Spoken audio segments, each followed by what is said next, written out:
On this episode of Bobscaping, it's time to trim our winter gem boxwood.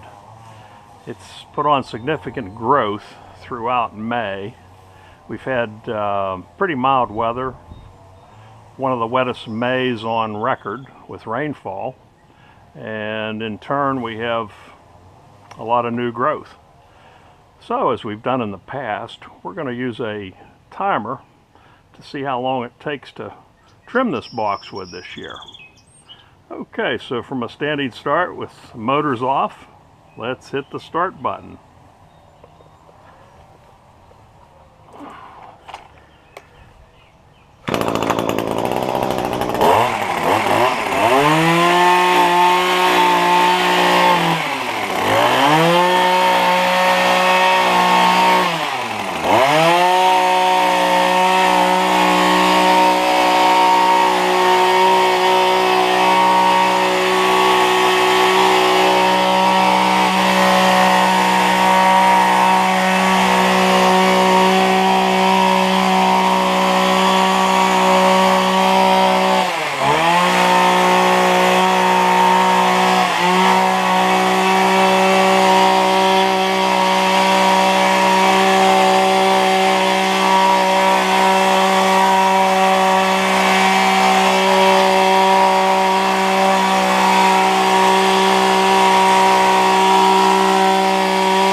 Whoops, well, I guess the stopwatch stopped when we put it in our pocket.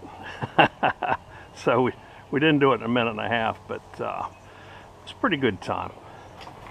Looking good. For this episode of Bobscaping, this is Bob.